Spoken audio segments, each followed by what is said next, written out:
Hi, let's talk about Alexander Arguelles for a second. And if you've never heard of him, he's one of the top 5 guys in language learning circles. He's really well known in terms of celebrity status. From my perspective as a French teacher, when I hear of what he does, there's something very interesting and even admirable about his dedication. However, I still find parts of his online reception unclear, particularly the extent to which his practice is usually interpreted, or at least often interpreted, as a general method for language acquisition. I also remain unsure as to why his study sessions attract such a large audience. Beyond the appeal of discipline itself, I don't see exactly what the average language learners get out of this practically as a workable advantage. I suspect there may be a Forest Gump effect at play in reference to the film in Forest Gump when he ran across America. I think that when someone demonstrates extreme consistency and intensity, people are naturally drawn to it as a form of inspiration. Whatever the answer is, from my perspective, Arguelles seems to have built a personal intellectual system to approach languages that he finds meaningful. I find it very interesting, I find it very different. Whether or not it translates into a model for others to use might be a separate question. From what I understand of his methods, he uses Assimil and similar materials as a first step into deeper material. So Assimil becomes a sort of springboard that allows him to pursue his true purpose, which is philology. Also, from what I understand, if this is the case, the public appeal is still unclear to me, especially seeing how niche philology usually is. And the answer might simply be non-linguistic.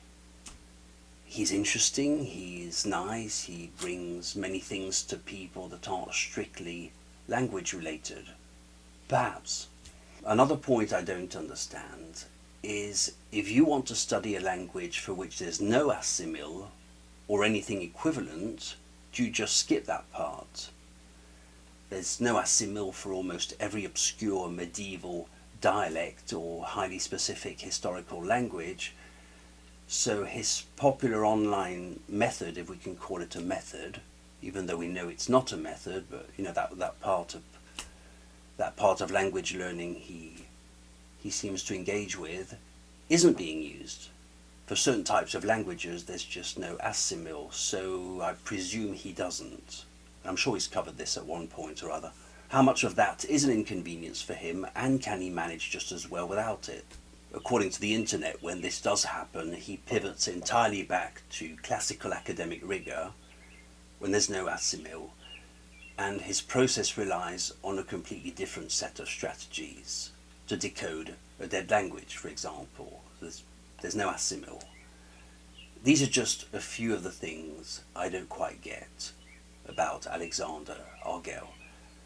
But I do wish him and his audience well, and I propose we start our analysis. That wasn't too bad of an intro, was it? Okay, so who is Alexander Arguelles and why is he famous? Alexander Arguelles became well known through a combination of early internet visibility, the rise of the hyper-polyglot culture, and the early YouTube/blog era of language learning communities. There wasn't a single defining moment, rather several factors converged, according to the internet. So he had an unusually deep linguistic knowledge and long-term dedication. He presented himself as a serious scholar rather than an entertainer. His shadowing technique was memorable and easy to replicate. Early online communities were small, allowing distinctive figures to stand out, and interviews and articles amplified his visibility. The Guardian article, the newspaper, and early videos contributed to a strong image, a highly disciplined intellectual walking while shadowing language audio across multiple languages. That image became symbolic. He emerged at a time when language learning online was still very niche and academic in tone. Audiences were fascinated by extreme multilingual ability and there were very few visible long-form intellectual figures in that space. So to summarise all of this, why is he famous today? Well, it's a combination of factors. He was an early player in that scene, there was media support, there was a fascination with how many languages a person can know, his shadowing technique was very visible and memorable, and he was doing a thing that very much was out of the ordinary. Second question, very important. Does Alexandre Arguelles claim to have a method to learn languages? Well, according to the internet, Arguelles does not have a single unified method, quote-unquote, method for learning languages. Instead, he describes a set of techniques and a long-term study regimen designed for independent learners, particularly those interested in literature and philology. So the key distinction is between a commercialized system for fluency, such as I do, and a personal scholarly discipline that he does. He doesn't position himself as a shortcut-based language coach, and the techniques most associated with him, such as shadowing and scriptorium, aren't presented as a complete system, but as tools within a broader intellectual practice. Question number 3, what does he actually do in practice? Well, his approach is highly structured, disciplined, and input-heavy. So it resembles the lifestyle of an independent philologist more than a communicative language classroom coach. In practice, this includes daily long study sessions, working across multiple languages simultaneously, extensive reading of serious text, repeating listening to native audio, pronunciation imitation, handwritten copying exercises, grammar study, and long-term consistency over years. No shortcut to be seen. Next thing we'll talk about is shadowing. He's very well known for the shadowing technique, so practically he walks outdoors while listening to native audio, often Assimil materials or similar, and repeats what he hears almost simultaneously. The aim is to train pronunciation, rhythm and intonation, listening speed, automatic speech processing, concentration. It's a physically active and highly focused type of repetition. Number 2, scriptorium. So he writes sentences by hand while speaking them aloud and analysing their structure. So this develops grammatical awareness, spelling accuracy, attention to detail, memory retention. It's slow, deliberate and reflective. Number 3, extensive reading. So he prioritises reading serious literature and structured texts rather than survival phrases or conversational shortcuts. Number 4, grammar-based study. So grammar isn't avoided, instead it's used as a tool for understanding structure, conjugations, declensions, syntax, comparative analysis. Number 5, long-term routine. So his approach relies on consistency over years, repetition, gradual accumulation, sustained exposure, rather than rapid conversational fluency. Number 6, multiple languages. So he often maintains several languages in parallel through structured rotation and maintenance schedules.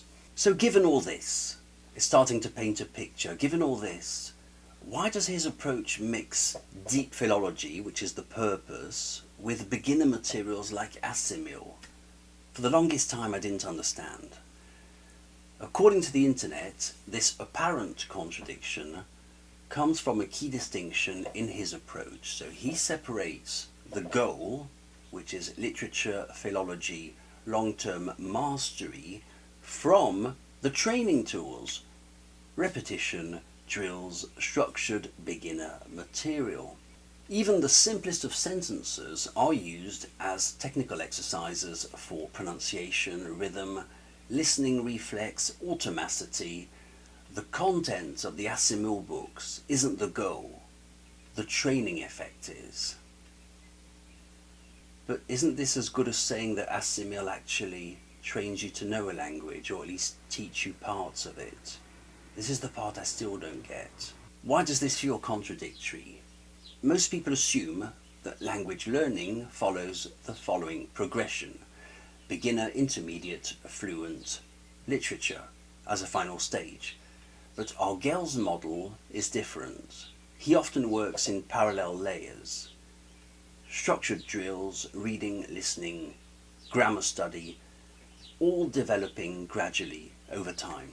As a result, complete beginner material and advanced literary goals coexist rather than replace each other. What's his actual purpose, we might ask?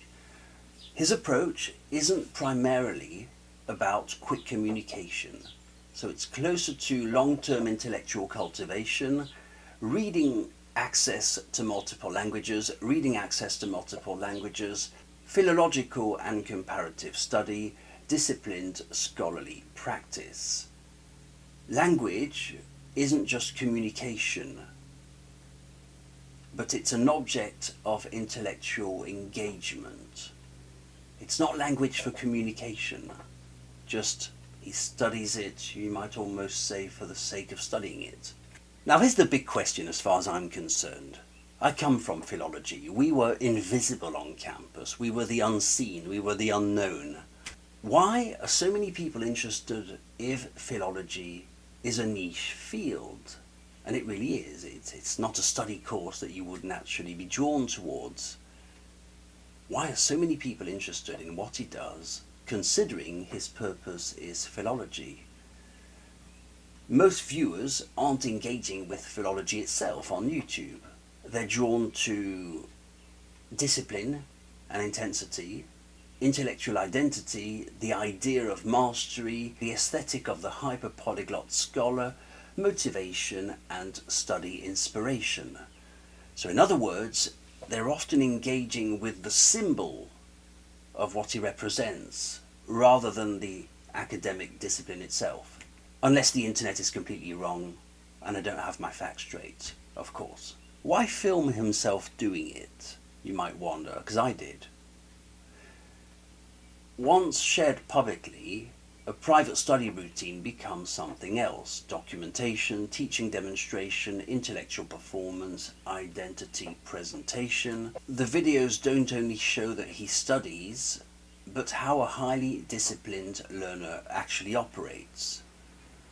So I'm guessing he's using these videos partly to promote himself and partly to show people how it's done practically. And the image, the solitary scholar in a library or walking with headphones on, became part of the influence. And my last question for this video, did he intend to become a language learning guru? Well, possibly not in the modern influence sense of the word. It's more likely that he shared his personal study practices early on, and the internet transformed them into a perceived system for learning, or an ideology. And the distinction between personal practice and public interpretation is central to the online reputation. Final thoughts. Okay, well, I'm still not sure. On the one hand, I find it amazing that he inspires so many people. I seem to understand that his purpose is philology. At the same time, it's at the antithesis of what any modern language learner today, within a certain demographic, usually wants. So either people are misunderstanding his purpose, or they're just drawn to the energy. I'd never use Assimil for anything, but I can understand that he made the decision to overlook this, and made the decision that it's as good as anything else as a first step to get into a language, to access the literature whose language he chose to study. At the same time, I find that the pronunciation in Assimil is dreadful. It's a dreadful model for pronunciation, as are most pre-recorded texts anyway. So I don't quite know where he sits with that. I feel he's not opposed to have certain practical abilities in the languages beyond philology, so he's not opposed to that, which might explain why he actually reads out loud and does his routines. And I think it's as if he wanted to play many instruments and said, okay, I'll just buy the cheapest plastic flute. I know it sounds like crap. He's going to go an awful little plastic flute, But his true purpose is really to study a very specific type of 14th century flute. But he's okay to play with a plastic wand for a while just to get a feeling of the instrument. I feel that that's what he's doing. As to the public appeal, to the extent that he's getting this public appeal, I really have no idea. I'm guessing it's not purely linguistic, but I'm happy for him and I'm happy for his followers. My name's Chris. I'm a French coach. Find me at OuiCommunicate.com. Agree or disagree, I'm very curious to see what anyone has to say. See you soon.